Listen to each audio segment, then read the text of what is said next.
The massive window of Earth's diplomatic vessel, Olive Branch, offered a breathtaking view of the approaching Star Empire fleet. Captain James Miller stood with his hands clasped behind his back, his gray eyes studying the aggressive formation of the warrior race's ships. Their vessels were all sharp angles and weapon ports, a stark contrast to the smooth, elegant lines of human ships. Ambassador Anna White joined him at the window, her simple blue diplomatic uniform a deliberate choice to show humans had nothing to hide. "They're certainly making a statement with that formation," she said quietly. "3 attack vessels for every transport. They're expecting a trap." Miller nodded, a small smile playing at his lips.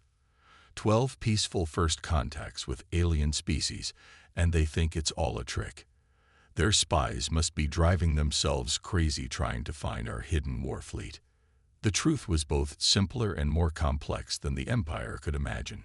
Humanity had learned its lessons about war the hard way on their own planet, long before reaching the stars. When they finally achieved faster-than-light travel, they made a choice to be better than their past selves.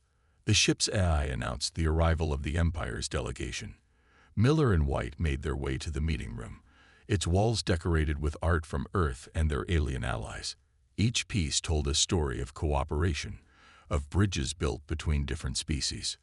The Empire's delegation marched in like they were invading rather than visiting. Their armor gleamed under the soft lighting, covered in marks that humans would later learn represented conquered worlds. Their leader, Supreme Commander Ross, stood nearly 7 feet tall, his face bearing scars from countless battles. "So," Ross spoke through the translator, his voice deep and mocking, "these are the humans who think peace is strength." He looked around the room, clearly unimpressed by the artwork and comfortable furnishings. "We've studied your history. You were once warriors, like us. Now you've grown soft." White smiled, the kind of smile that had helped forge alliances across the galaxy. "Commander Ross, we welcome you aboard the Olive Branch. Would you like to know why we named this ship that?" Ross made a dismissive gesture, some weak symbol of submission, no doubt. "Actually," Miller stepped in, "it's from an ancient Earth story. After a great flood, a dove brought back an olive branch to show the waters were receding. It became a symbol not of submission, but of hope and new beginnings." "Hope," Ross spat the word like it was poison. "Hope is for the weak.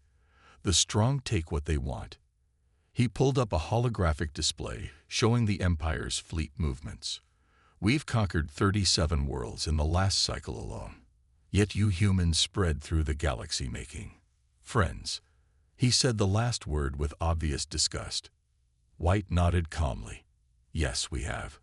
Would you like to know what we've gained from those friendships?" "The Aquarian's water purification technology helped us transform deserts into farmland. The Luminay's energy manipulation theories revolutionized our power generation. Every species brings unique perspectives and abilities." "And what do you offer in return?" Ross demanded. "Pretty words and promises." Miller tapped a control panel, and the room's display showed Earth's scientific achievements since first contact. "We've learned that minds work better together than apart. When you're not spending resources on war, you can focus on progress. Every species we've met has benefited from the exchange." Ross slammed his armored fist on the table, making his junior officers jump. "Enough games. You have 2 options. Submit to the Empire as our servants, or face annihilation. Your fleet is a fraction of our size." The humans exchanged a glance. This was the moment they'd prepared for. White spoke carefully. "Supreme Commander, we request 7 days to show you why humans choose peace. Not because we're weak, but because we're strong enough to know there's a better way." Ross laughed, a harsh sound that filled the room. 7 days to delay the inevitable. Very well. It will be amusing to watch you try to justify your weakness." He turned to leave, then stopped. "But know this, if you try to call for reinforcements or attempt any treachery, we will attack immediately." "No need for reinforcements," Miller said quietly. "Everything we need is already here." As the Empire's delegation left, White turned to Miller. "Well, That went about as expected. Indeed, Miller watched the warriors march away. They see our lack of weapons as weakness, our diplomatic nature as fear. He smiled slightly. It will be interesting to show them just how much strength it takes to choose peace. The Olive Branch's AI reported the Empire delegation had returned to their ship. Outside the window, their fleet maintained its aggressive posture, weapons primed and ready. But humanity had faced down worse odds before. After all, it took far more courage to extend a hand in friendship than to make a fist in anger. The next 7 days would prove that to the galaxy. The first day of the 7-day demonstration began with an unexpected message from the Empire's flagship. Supreme Commander Ross demanded an immediate meeting, not on the neutral ground of the Olive Branch, but aboard his own vessel, the Conqueror. Captain Miller and Ambassador White knew this was a power play, but they agreed without hesitation. The Conqueror's docking bay was filled with armed soldiers, their weapons pointed at the small human shuttle as it landed. Miller noticed how their armor, while impressive, favored intimidation over practicality. It said a lot about their priorities. Rather dramatic welcome, White whispered as they stepped out of the shuttle. Unlike the Empire soldiers' elaborate battle gear, she and Miller wore their standard uniforms. They had nothing to prove. Ross waited for them in what could only be described as a throne room, decorated with trophies from conquered worlds. "I've been thinking about your request," he said without preamble. 7 days is too long. You have 3 days to convince me not to destroy your world." White's expression didn't change.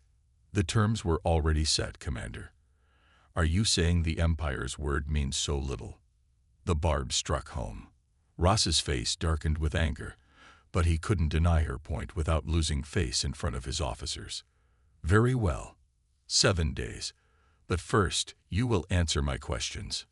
Miller nodded. "That seems fair." Ross activated a holographic display showing Earth's defensive capabilities. "Our spies report you have only 50 warships. We have over 1,000. Your ground forces are minimal. Your weapons are defensive in nature. Explain how this is not weakness." "Tell me, Commander," Miller replied. "How many ships have you lost in your conquests?" "Hundreds," Ross said proudly. "Each loss a glorious sacrifice for the Empire's expansion." "We've lost none," White said quietly. "Not to conflict, not to accidents, not to mechanical failure. When you don't spend resources on constant warfare, you can focus on making things that last." Ross laughed. "And what good are ships that don't fight?" "Our ships don't need to fight," Miller explained. "They protect, they explore, they connect. Did your spies tell you about the asteroid that was heading toward the Empire colony on Nexus 3 last month?" Ross's expression changed slightly. "The one that mysteriously changed course." "Not mysteriously. One of our weak ships adjusted its trajectory. We didn't announce ourselves because we knew you wouldn't accept help openly. But we couldn't let millions die when we could prevent it." The throne room grew quiet. One of the younger officers, Lieutenant Mark, stepped forward. "Is this true, Supreme Commander?" Ross waved the question away. "A simple trick of gravity manipulation. Any species cooled." "No," Mark interrupted, earning shocked looks from his fellow officers. "Our scientists said it would take technology far beyond ours to move something that size so precisely." White smiled gently. "When species work together, share knowledge, and focus on preservation rather than destruction, progress happens faster. The gravity manipulation technology came from our cooperation with the Lumini. The precision targeting was developed with help from the Aquarians." "Enough." Ross stood, his armor clanking. "You speak of cooperation while hiding your true strength. Show us your weapon facilities. Prove you are as peaceful as you claim." Miller and White exchanged glances. This was the opening they'd hoped for. "We'll do better than that," Miller said. "Tomorrow, we'll show you everything. Every facility, every ship, every technology we possess. No restrictions, no hidden areas. And when you see our weapon facilities," White added, "you'll understand why we choose peace. Not because we must, but because we can. Ross's eyes narrowed. If this is a trick. No tricks, Miller assured him. Just truth. Sometimes that's more surprising than any deception. As they walked back to their shuttle, escorted by the ever-present armed guards, Lieutenant Mark fell into step beside them.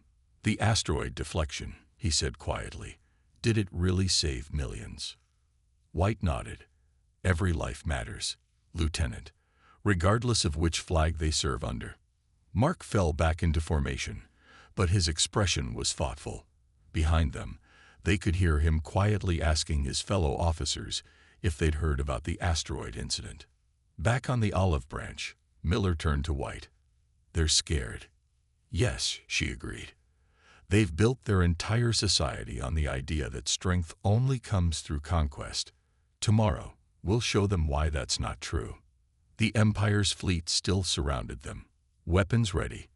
But now, just maybe, the first crack had appeared in their certainty. Tomorrow would either widen that crack or seal it forever. Morning brought a fleet of Empire ships to Earth's orbit. Supreme Commander Ross had insisted on bringing a full battle group to view humanity's facilities, clearly expecting some kind of trap. What he found instead left him speechless. The first stop was a massive orbital station that the Empire's intelligence had marked as a weapons factory. As the shuttle docked, Lieutenant Mark noted the lack of defense turrets. This facility seems unprotected, he said. Miller smiled. Seems is the key word, Lieutenant. He gestured to the apparently decorative patterns on the station's hull. Those designs aren't art. They're part of a shield system more advanced than anything you've encountered.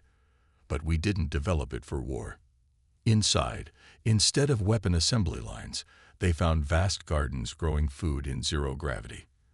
Dr. Thomas, Earth's chief scientist, greeted them. Welcome to Harmony Station. This is where we solved world hunger. Ross snorted.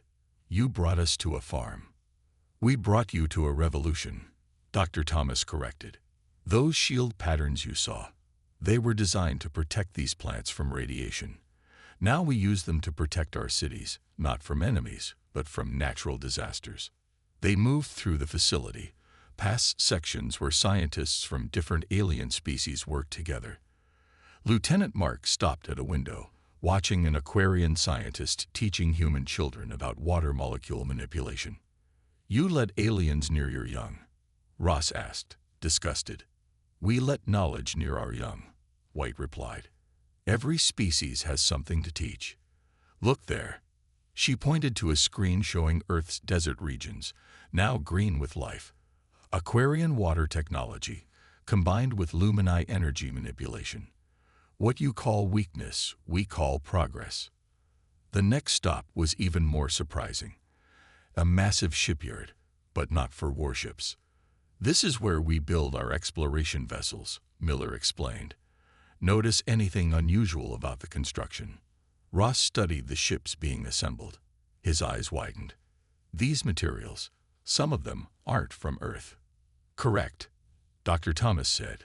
When species share resources and knowledge, everyone benefits. That hull plating was developed with the help of 3 different alien races.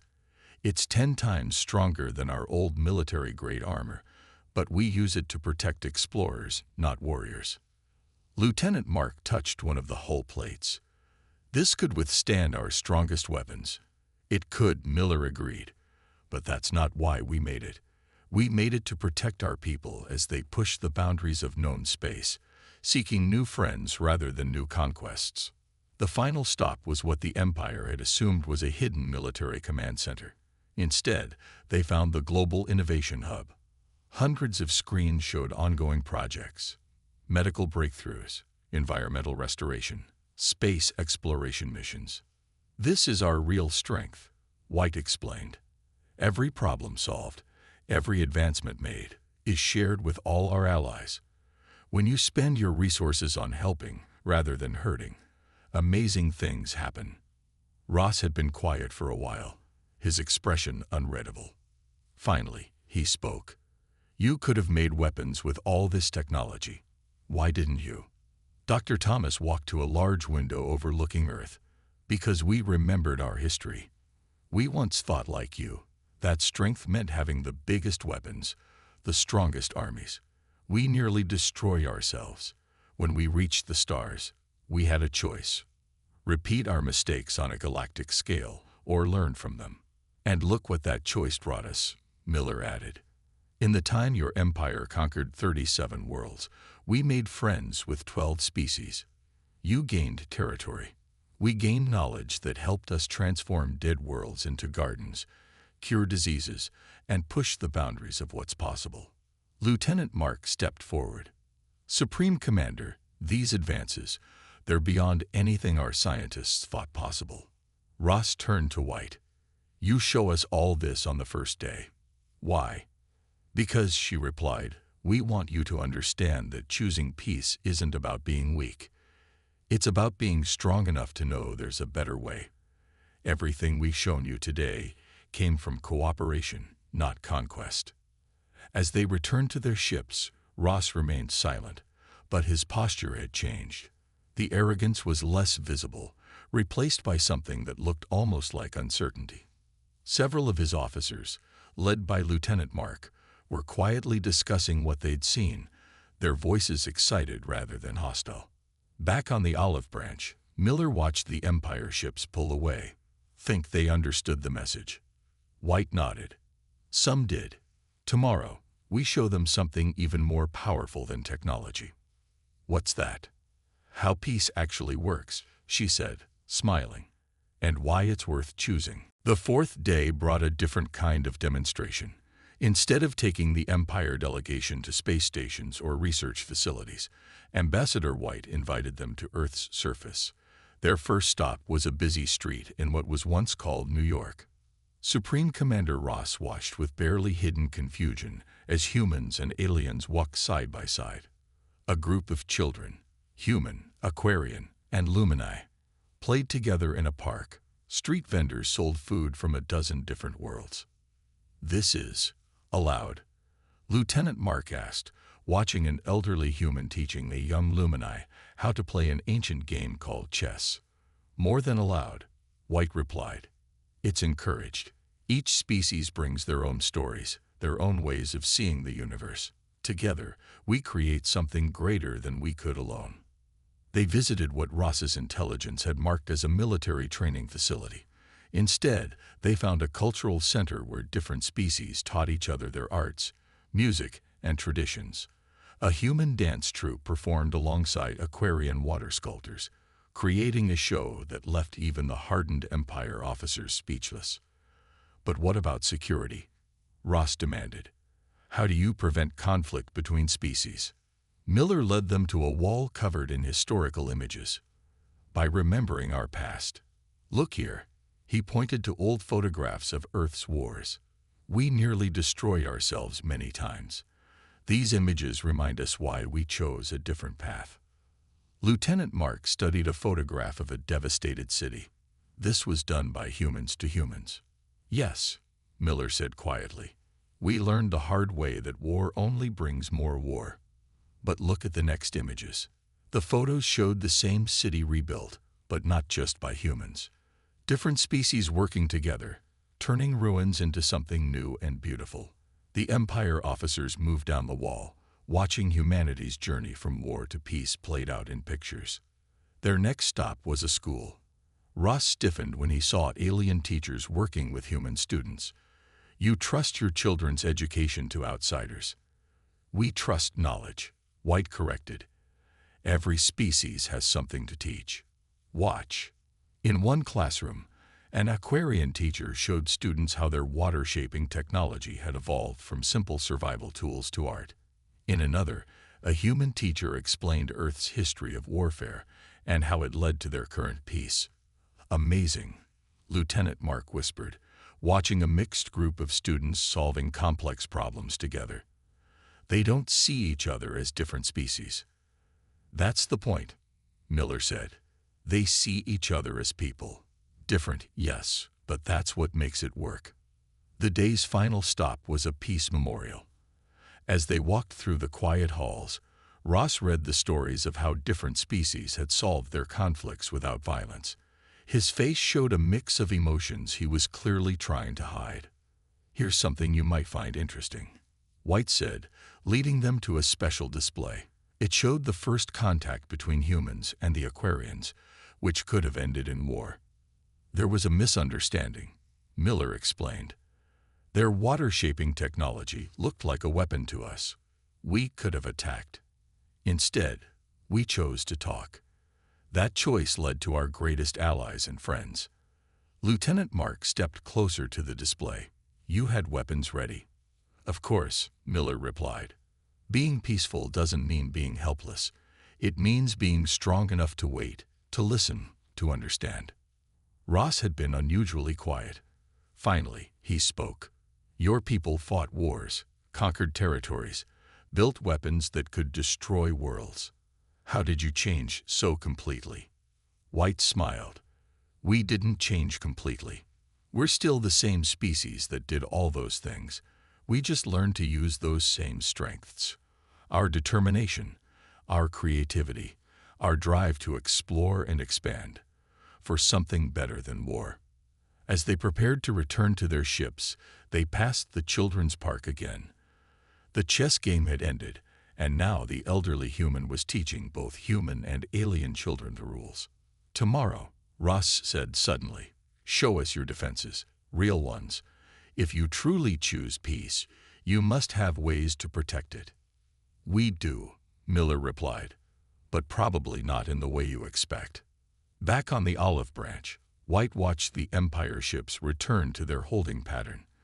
"They're starting to understand," she said. "Yes," Miller agreed, "but tomorrow will be the real test. Are they ready to see what true strength looks like?" The answer would come soon enough. For now, the sounds of children laughing, human and alien alike, drifted up from the planet below, a testament to what was possible when peace was given a chance. The fifth day started with an alert. Empire ships were moving into attack positions around Earth. Captain Miller watched calmly from the olive branch's bridge as red warning signals lit up his displays. Next to him, Ambassador White sipped her morning coffee, seemingly unconcerned. "They're testing us," Miller said quietly, trying to provoke a response. White nodded. "Then let's give them one they won't expect." The olive branch's communication system crackled. Supreme Commander Ross's voice filled the bridge. "Your defenses are about to be tested. Prove your strength or submit to the Empire."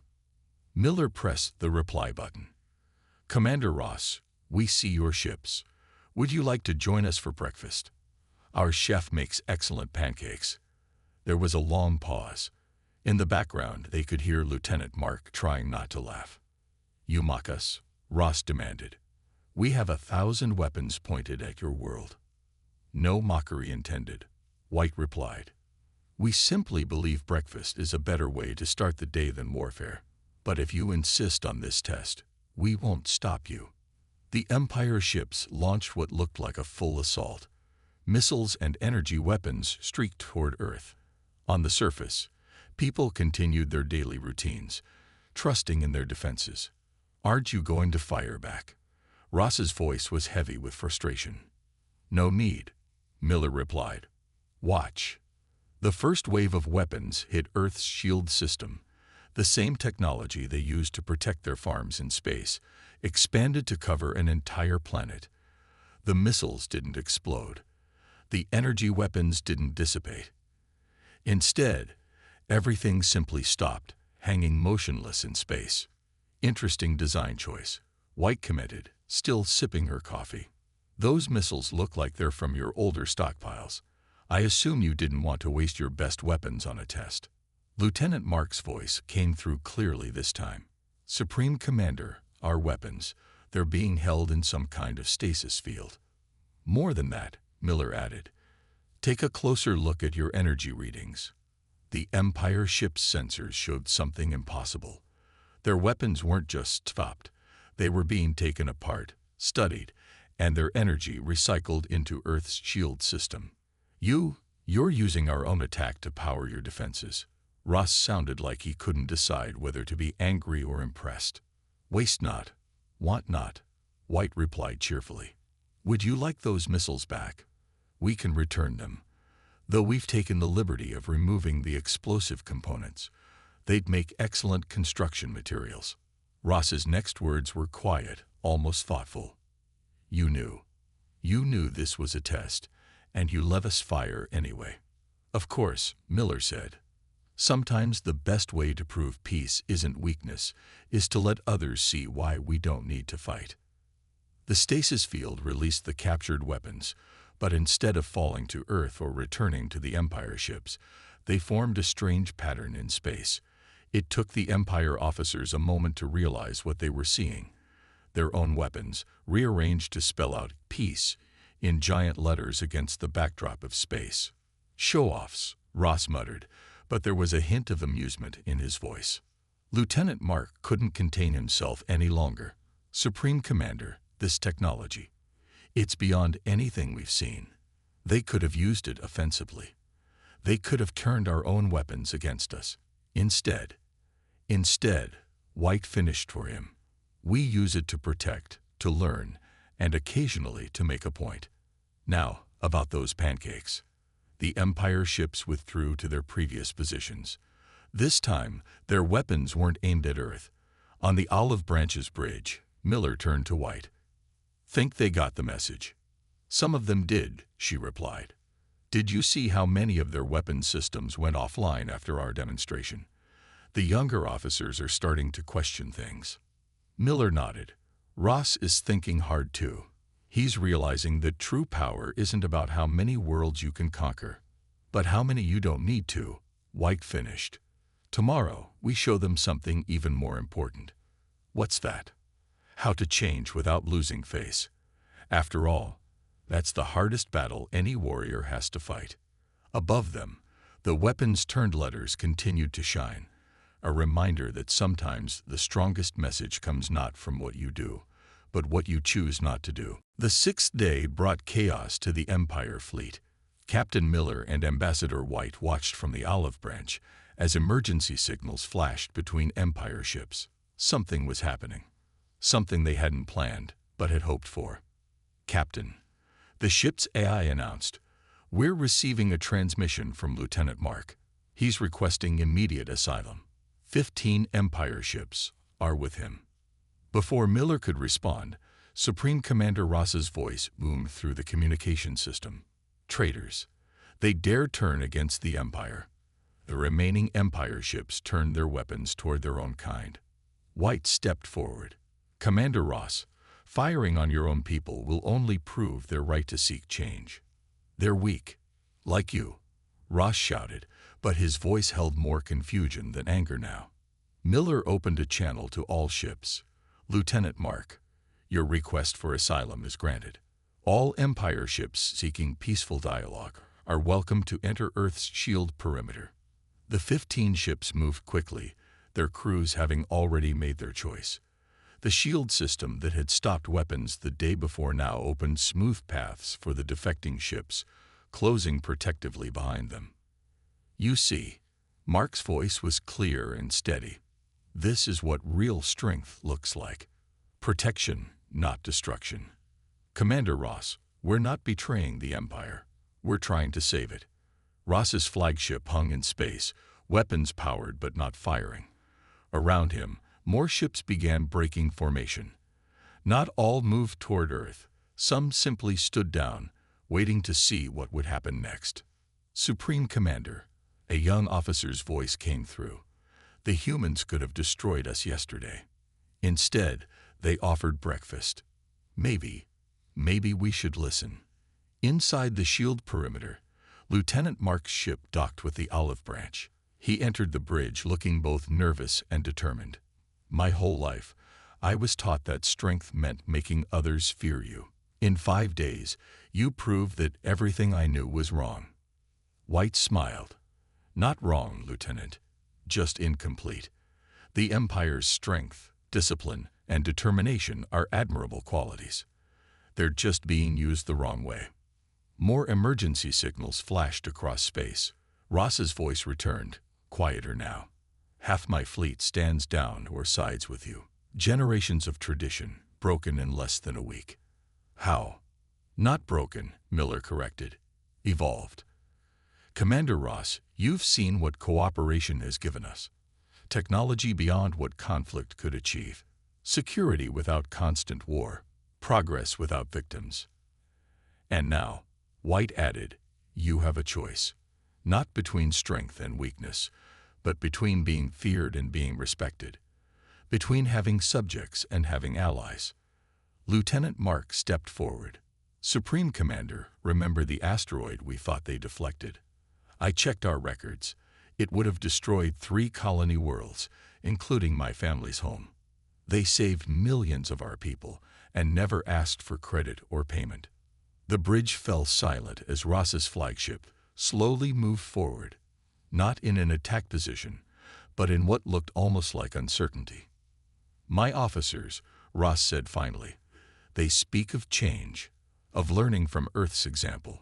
They say we could be more than conquerors. You already are, White replied. Your people's strength, your technological skill, your dedication.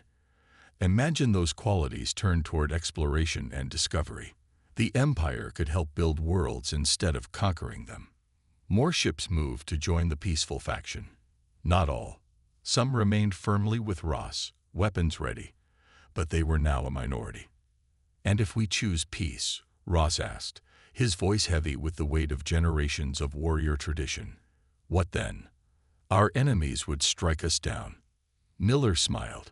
Commander, you've seen our shield technology. If you truly choose peace, you'll find Earth stands with its friends. And we have plenty of pancakes to share.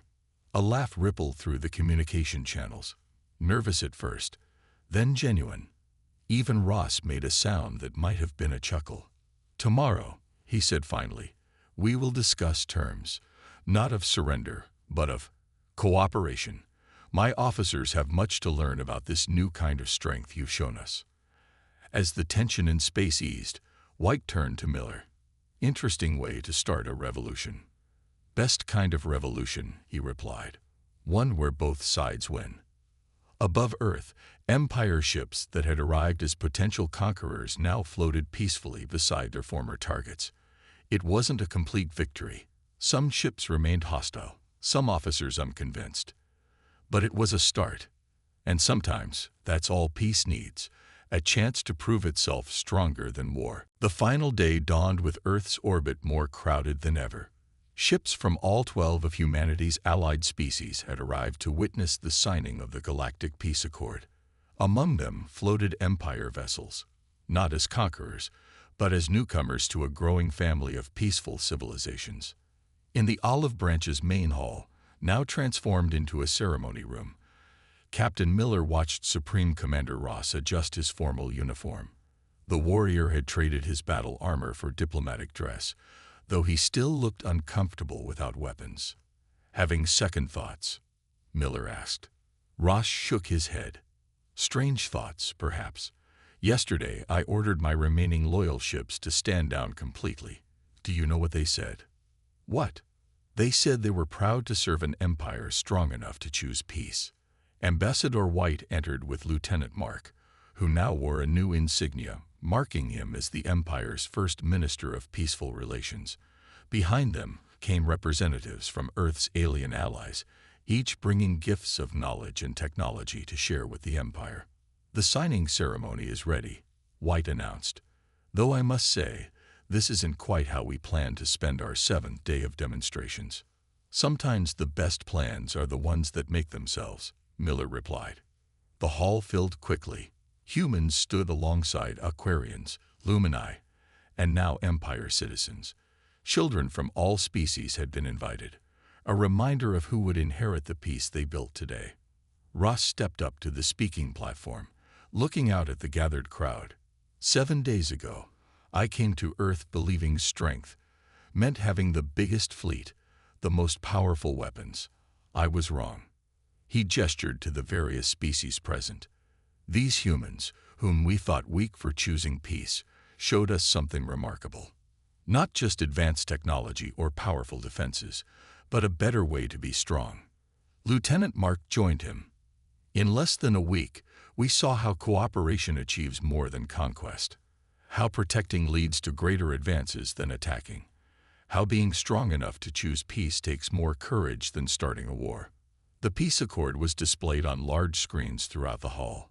It was remarkably simple for such an important document. The Empire would transition from conquest to cooperation. Their worlds would remain their own, but now as part of a larger peaceful alliance. Their ships would protect rather than attack. Their strength would build rather than destroy.